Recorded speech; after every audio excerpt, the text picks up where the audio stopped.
Hola, buenos días. Vamos a continuar en este vídeo con la primera clase de tema 7, movimiento del sólido rígido.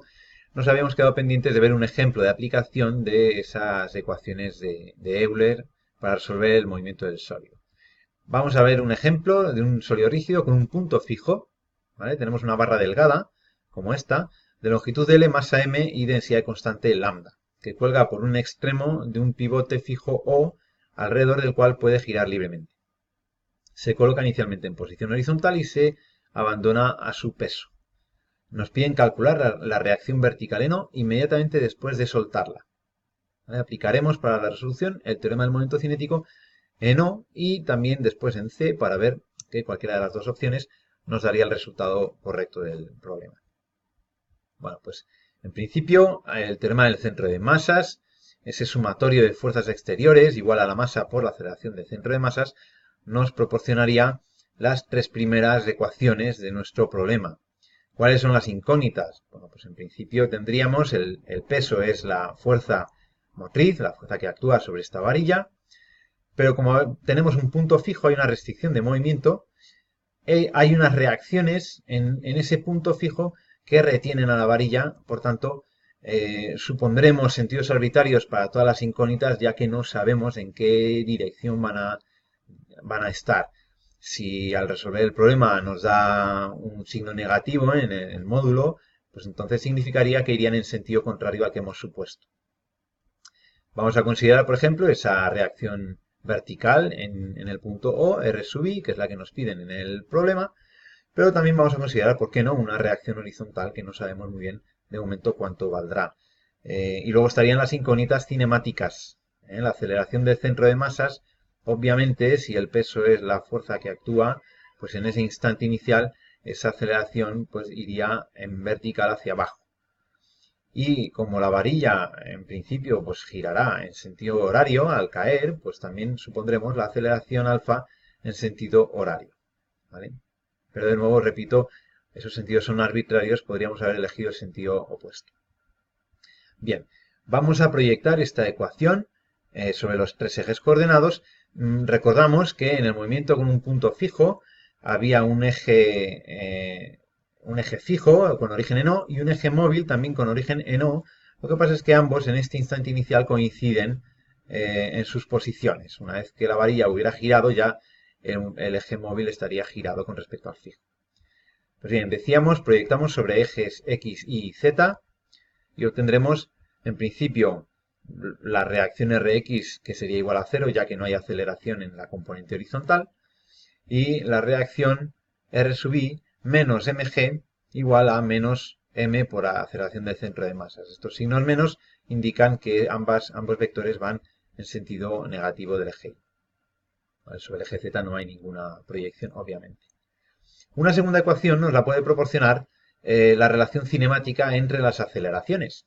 Sabemos de cinemática que podemos expresar la aceleración del centro de masas como la aceleración en el punto O más un término alfa vectorial OC más un término omega cuadrado por el vector CO.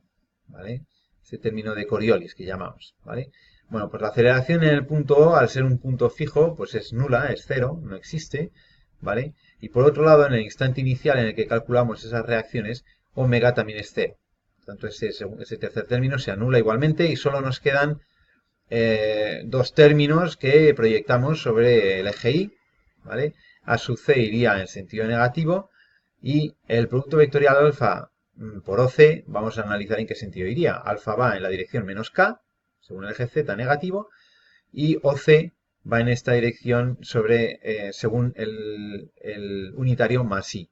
¿Vale? Así pues, menos k más i vectorialmente por la regla de la mano derecha nos daría también apuntando hacia menos j. Por tanto, a ambos lados del igual con signos negativos, producto de esa proyección. ¿Vale? OC es de L medios, obviamente. Esta sería la segunda ecuación. Necesitamos una tercera que nos la proporciona el teorema del momento cinético, en este caso aplicado al punto fijo O.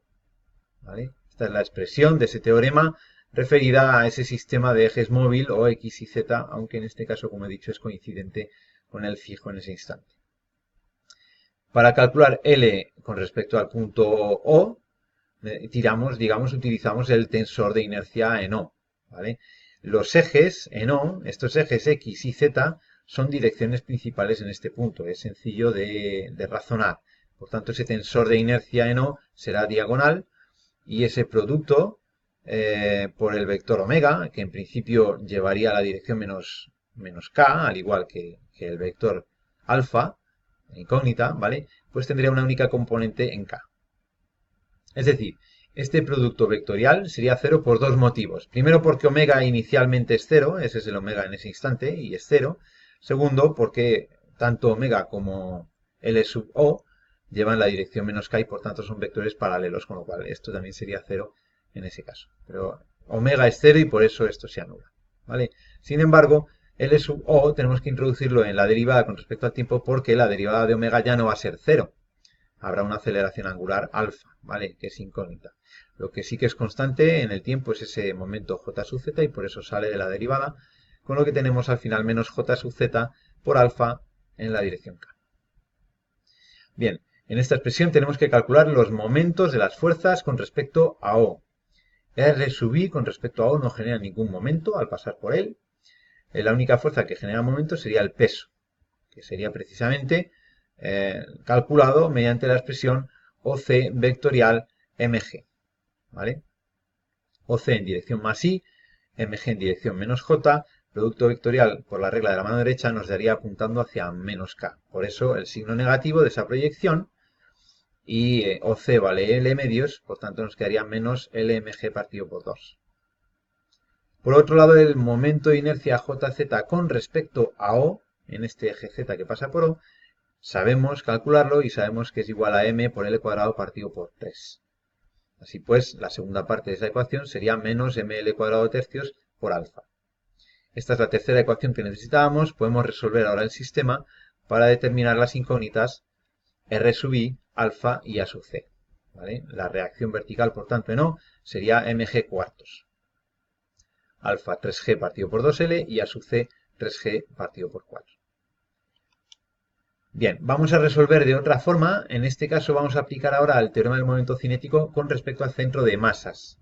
¿Vale? Por tanto, los sistemas de ejes coordenados, en ese caso, en el cual estaríamos, digamos, viendo el punto de vista del movimiento como si fuera un movimiento plano, los sistemas de ejes coordenados los centraríamos en C. ¿Vale? Por tanto, la expresión del teorema ahora es con respecto a C, los momentos generados con respecto a C de esas fuerzas y L con respecto a C también. Es decir, ahora necesitamos el tensor central de inercia. ¿Vale? Estas tres son también las direcciones principales en C, en este caso, por tanto será un tensor diagonal y tendremos de nuevo una única componente en K de ese producto matricial. ¿Vale? Este J sub Z, a diferencia del anterior, es ahora el momento de inercia por el eje Z, que es ahora un eje perpendicular que pasa por el centro de masas. ¿Vale? El producto vectorial omega por LC es 0 por el mismo motivo que antes, porque omega en ese instante es 0. Si no lo fuera, también sería 0 por ser ambos vectores paralelos, pero como omega es 0, esto se anula. Y la derivada de LC con respecto al tiempo, de nuevo, únicamente contempla el término de la derivada de omega con respecto al tiempo, ya que JZ es constante. ¿Vale? Como he dicho, ahora n sub c son los momentos con respecto al centro de masas y JZ es ahora el momento ml cuadrado partido por 12. En el centro de masas el peso no genera ningún momento, la única fuerza que genera momentos sería RI, es decir, el producto vectorial CO por RI, CO apunta hacia menos I y RI apunta hacia más J. Por tanto, la regla de la mano derecha nos apuntaría hacia menos K. En su proyección, por tanto, sería negativo menos RI por L medios. Sustituyendo el momento JZ en la expresión de arriba, tendríamos la segunda parte de la ecuación, menos ml cuadrado doceavos por alfa.